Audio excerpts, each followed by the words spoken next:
supernatural tales.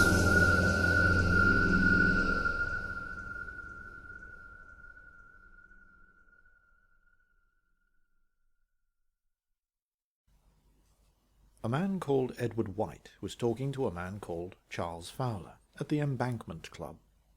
White was a man of 38 and Fowler was 39, having just returned to London after 7 years in Burma. "So you're still at the bank?" Fowler asked. "I'm one of the directors," White answered, "though that's no particular credit to me, as most of my family are directors and I just stepped in. It isn't, like making a career. It was just waiting for me." "Then South," the other began. "Oh, you remember South?" White asked. "You'd nothing else but South on your mind, just when I went away," Fowler said. "I thought you were going clean mad, both you and Millie." The banker looked gravely at the point of his evening slippers.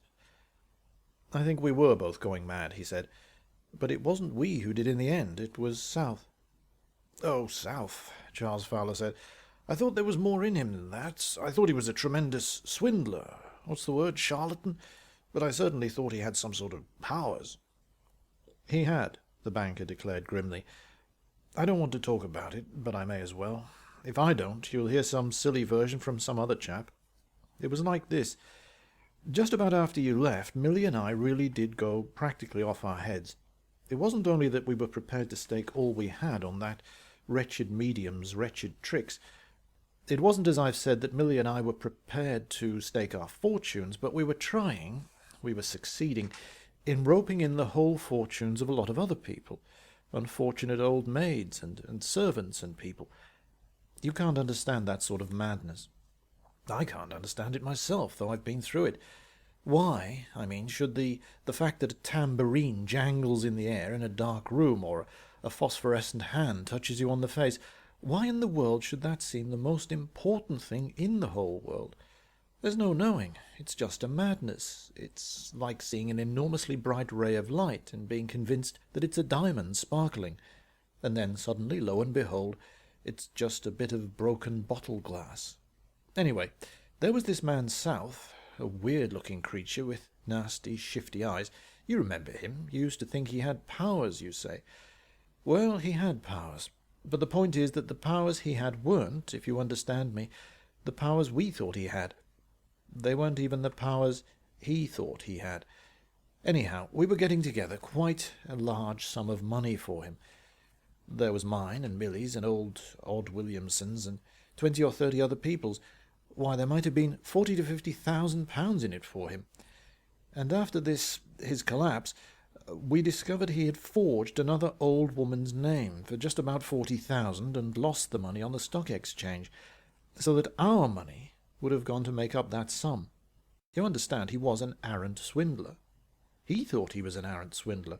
After his collapse, I found in his pockets all the usual paraphernalia of these fellows, the rubber glove with the tube, the fishing lines with the small hooks, the bird lime, the patent reflecting spectacles. It was nothing short of amazing that he hadn't been found out, for every one of his tricks had been exposed 30 or 40 times, even at that date. And then came his extraordinary triumph, what you might call his hour of victory and death. What I'm going to tell you is the absolute truth. Perfect and exact truth.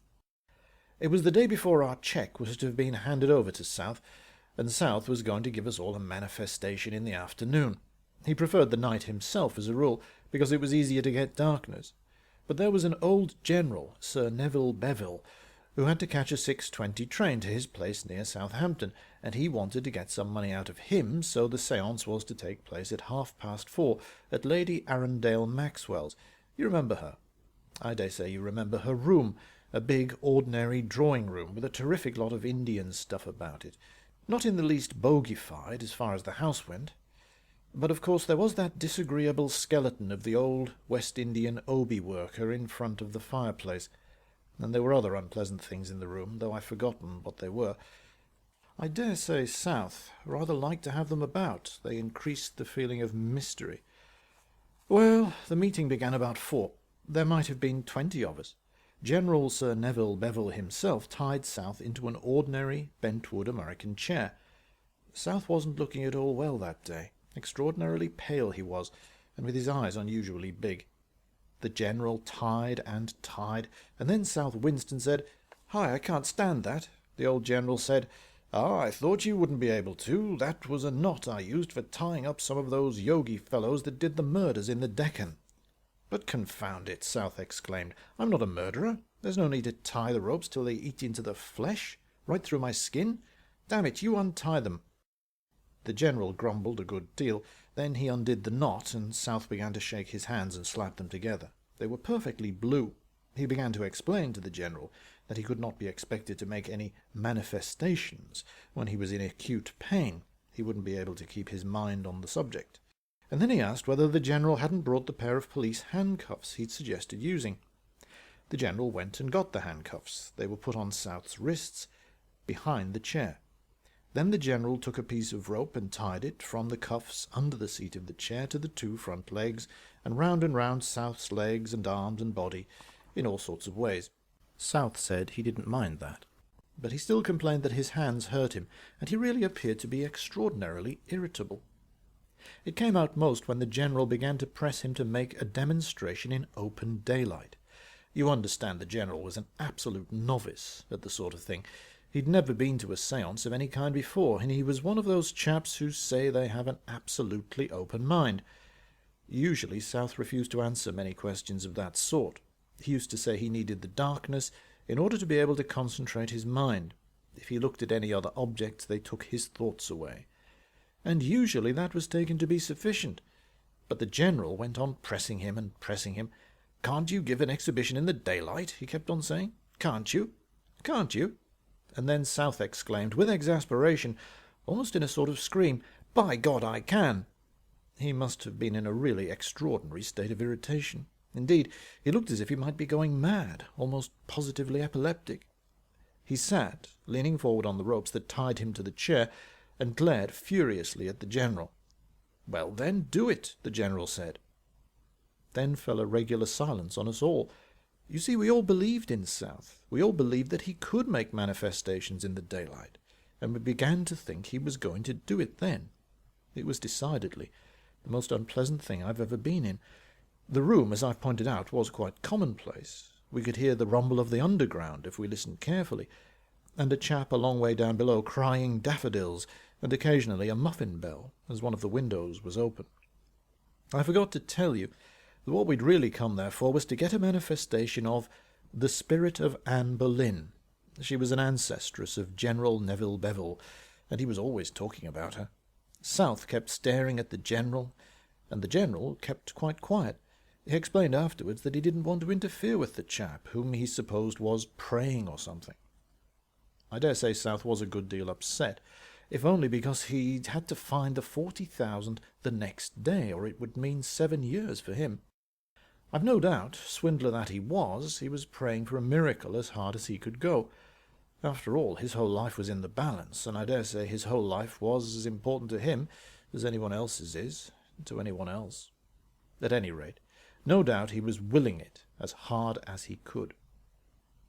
One of the bones of the old skeleton in front of the fireplace, it was decorated with bits of brass wire and scarlet flannel, creaked in the oddest possible manner. There was nothing very mysterious about that. South used to insist on its being stood in front of the fire whenever he was going to manifest, though it usually stood in a corner of the room. When it got near the heat, of course, the wood it was hung on to used to give a little, so the bones moved. I've seen them move 12 times. But South's condition was so strained that he really gave a high squeak. Then the tambourine at South's elbow moved. It jumped up and down perfectly plainly and visibly before all our eyes. It jingled and thumped, and South's jaw just hung open, and he just gazed at it. It began to hop about the table from edge to edge. Then it fell over onto the floor and jingled away towards the skeleton. South said in a husky voice, "Who's doing that?" His face was towards the window, and all our backs were to it. Then he screamed, the most agonized and beastly scream that I've ever heard outside of a lunatic asylum. Our eyes all followed his. A hand was coming in at the open window.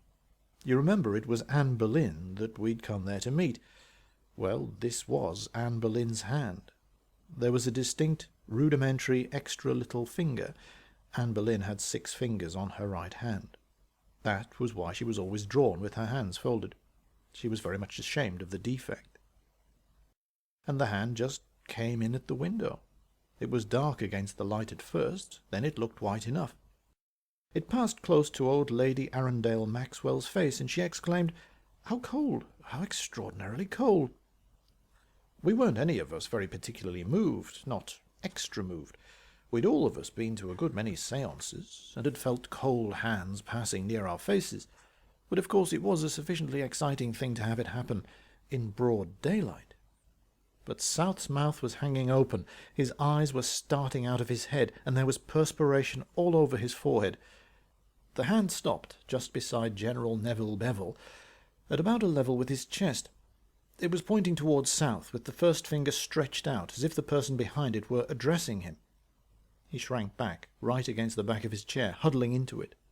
The General slowly, and with a timidity that was singular in him, raised his own hand and just touched the other with his little finger. He drew his hand back sharply, as if he'd had an electric shock. The hand began, very slowly, to move towards South. Then the medium screamed. He screamed very highly, and then exclaimed, "Cut me loose! For God's sake, cut me loose! I shall go mad if it touches me!" It shows the state of agitation he must have been in at that time that he made no attempt whatsoever to wriggle himself out of the handcuffs. In ordinary circumstances he could have done that as easily as you or I should take our waistcoats off. He went on imploring the General, personally, to let him loose. He abjured him by his braveness as a soldier, to cut the ropes. I dare say it only took a moment or so, but this thing seemed to last for hours. The General certainly started towards the medium. He put his hand into his pocket to take out a penknife. Then the hand moves right across the General's chest, as if to bar his progress. He lifted up his left arm to push the hand away, and then we didn't see any more of the General. I don't mean to say that he disappeared in a flash. It was as if we just forgot him. You understand, he wasn't there.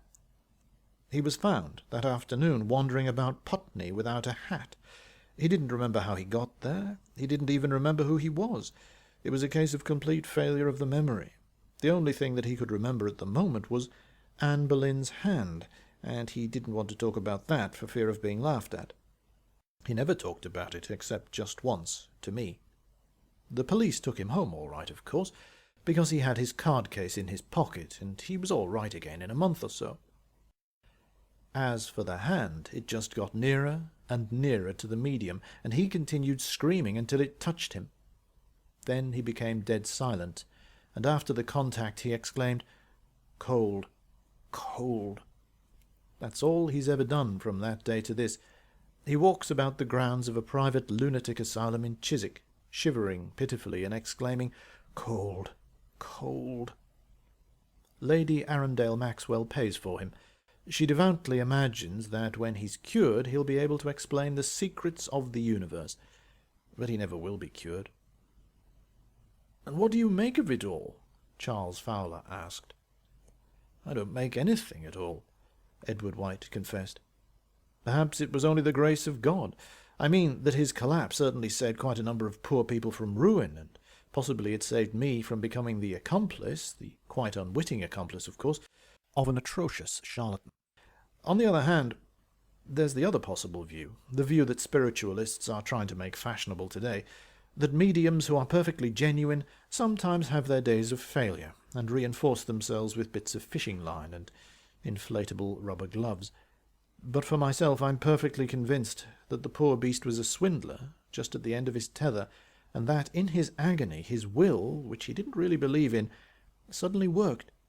He didn't in the least believe in ghosts. He had to pretend that he did, and then suddenly the ghost came. That was why he was so horribly afraid. I think some of these chaps wouldn't go on playing these tricks if they knew what it might let them in for.